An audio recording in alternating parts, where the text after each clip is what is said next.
My daughter didn't cry. She just blinked at the floor, lower lip trembling, one red handprint smeared across her cheek. She looked small, too small for a room that loud. I'd turned just in time to see the echo of the slap fade from the air. My mother-in-law's face was hard, my sister-in-law clapping, and my wife, she was the quietest, just leaned back in her chair, crossed her legs, and said, "Serves you right." The room didn't fall silent, it carried on. Laughter, forks, glasses clinking. 55 people, and not one voice in her defense, except mine. But I didn't say anything, not yet. That night, after the dishes were cleared and the guests stumbled home, I made 3 calls. One to a lab, one to a man I hadn't spoken to in 6 years, and one to a lawyer who owed me a favor from a darker time in my life. They thought the slap was the end of it. They were wrong. It was the start of something I'd buried years ago. We don't talk about betrayal when it comes from laughter, but that's what haunted me. Not the slap, not even the applause, the smirk on my wife's face, the way she looked at our daughter, no, my daughter, as if she were something less, unwanted, inconvenient. It wasn't the first time. I thought I was imagining it, until the night I caught her whispering to her sister in the kitchen. "She's just like him," she said, bitter, too quiet, too soft, like dead weight. I didn't walk in, didn't interrupt. I just stood there, behind the wall, frozen, dead weight. They were talking about a child, my child, and yet the tone wasn't frustration, it was contempt. Contempt mixed with something older, buried, resentment. It made me wonder, who exactly did she think my daughter belonged to? I moved carefully. I took strands of hair from my daughter's brush and another from my wife's, sent them both in for analysis. The second call I made that night, it was to the man she used to date, the one she swore meant nothing, the one she accidentally ran into 6 months before our daughter was born. He answered with silence. When I asked if he'd ever wondered, he hesitated. "Don't do this," he said, but his voice cracked. He already knew, or feared he did. I tracked calls, old texts. I went years back, burning hours into nights, piecing together a timeline she thought she'd buried.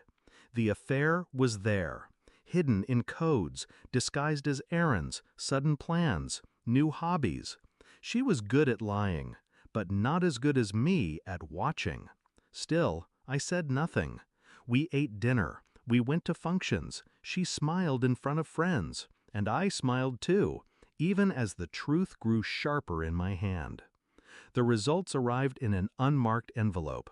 I opened them alone, read them 3 times. The girl I raised was mine, biologically, entirely.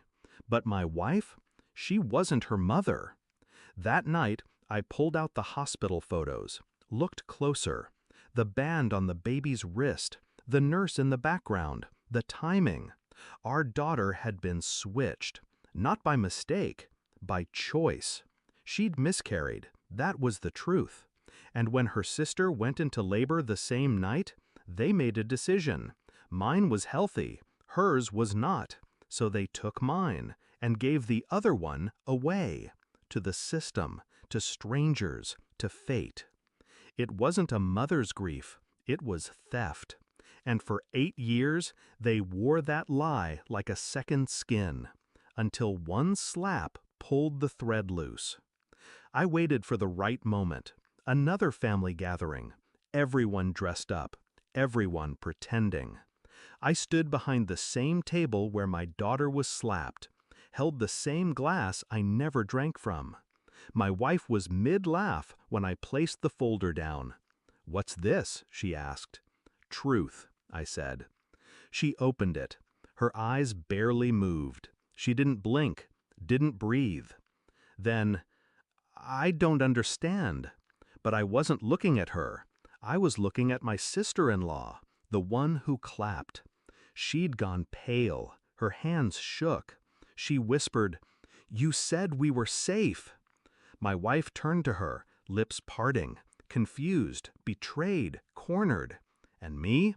I simply stepped back. "Pack your things," I said to my daughter, who stood quietly in the hallway. She didn't ask why, she just nodded. And I walked out with her, left them with their silence, and a folder of names that weren't theirs.